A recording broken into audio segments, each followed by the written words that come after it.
Well, please raise your hands for Alec Otter Joe!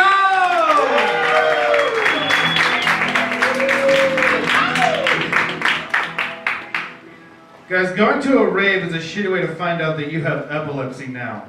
I'll just start there. A little bit about myself. I'm 4 years sober. I haven't had a drink in 4 years, guys. Yeah, thank you. But I don't like referring to myself as an alcoholic, because I'm just an addict in general. Like, I have a tendency to just like anything that gives me instant gratification way too much, you know. Alcohol, gambling, which, by the way, gambling is the dumbest addiction known to man. I'm not saying you're dumb if you have that problem. I have that problem. I get it. But could you imagine doing drugs that only work 5% of the time or less? You're just addicted to the concept of hope at that point. That's all that is. Yeah, alcohol, gambling, sex, women, and I differentiate the two because for me at this point in my life, sex is just about human contact. Like, I was at a mic a few weeks ago and a stranger, a woman I did not know, came behind me and ruffled my hair. And I felt like the prince and Cinderella just wandering around the rest of the night going, "Where'd you go?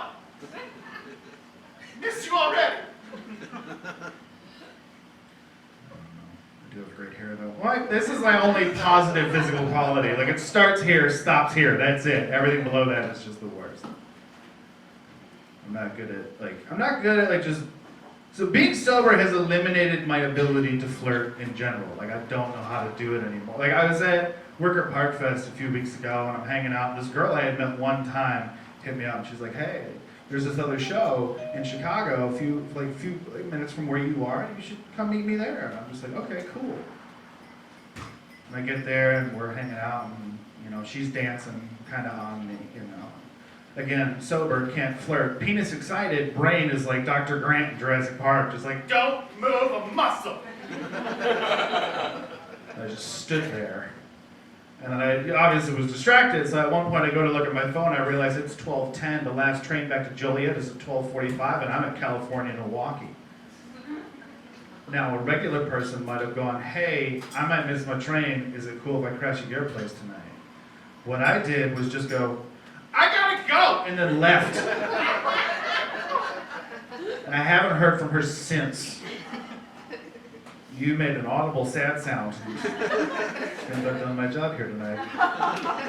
I'm a walking Smith's record at this point. Like, that's just because I am human and I need to be loved. I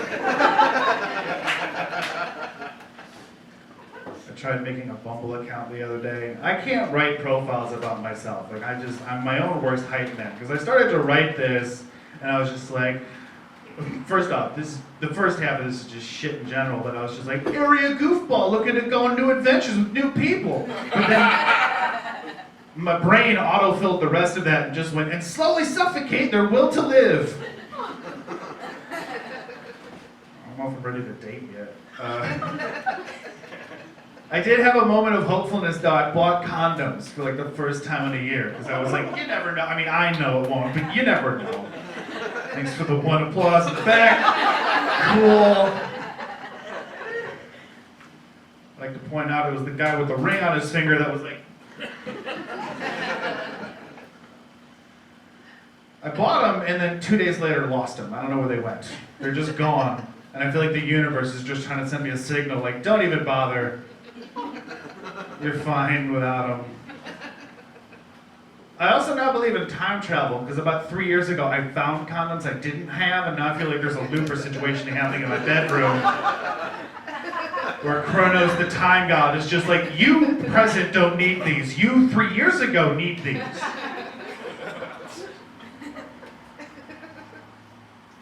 Like, I buy condoms, like, just for the sole reason I don't want children. Like, I really don't want kids. But I found out recently that in some cases, chlamydia can cause infertility. So I'm gonna go try to get chlamydia a second time. Just double down on it and be like, never! Because I don't have health insurance and vasectomies cost money.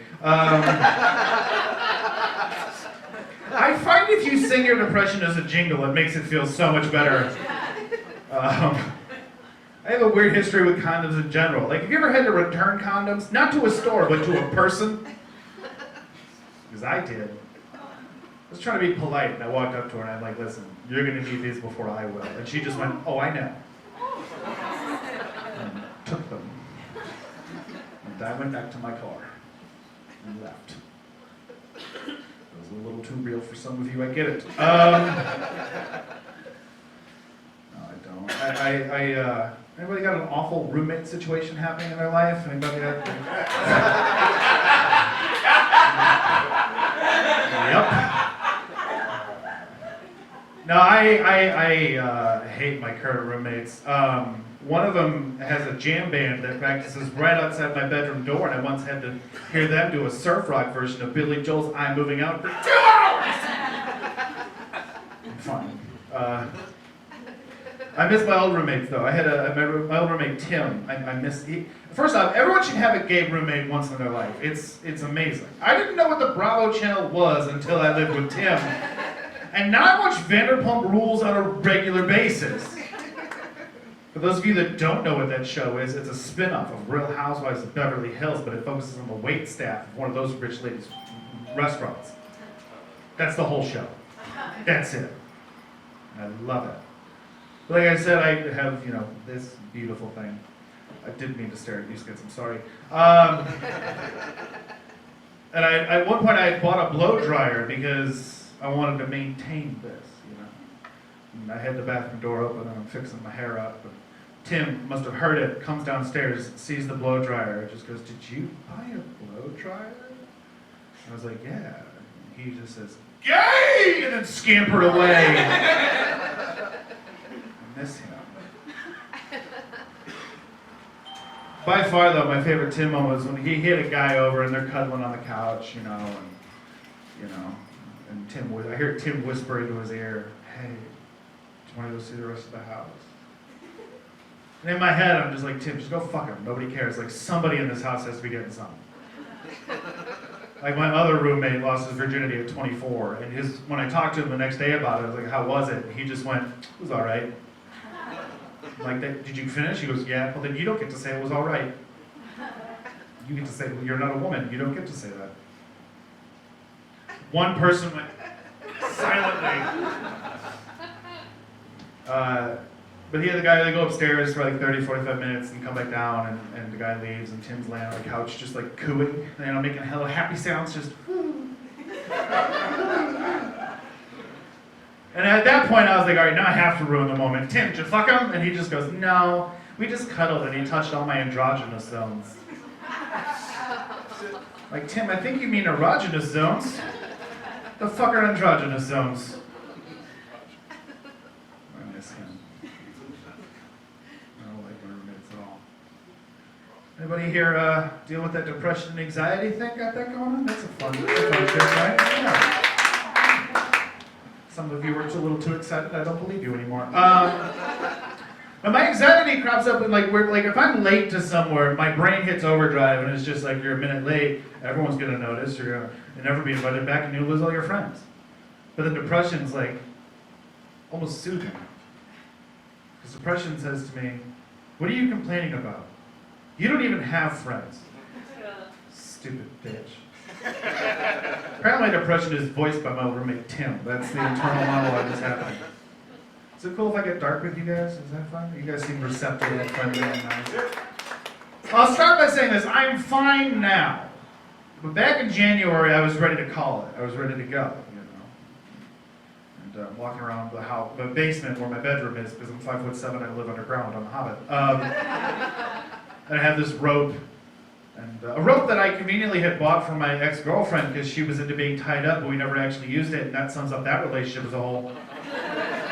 So I'm looking around the basement, and I see this pipe, and I'm like, "That's the pipe, I'm gonna use that pipe." But then I realized I weighed 235 pounds, I was probably gonna break the pipe, lose the security deposit in my house, and then really want to kill myself.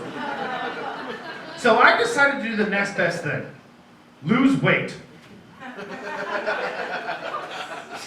To be honest with you, I've lost 30 pounds this year, and I feel really good. But the thing now is people ask me, like, well, what's your weight loss goal? What's your goal? What you trying to get to? I just look at them and go, I don't know, killable? What do you want from me, a poem? I mean, I don't think of very much.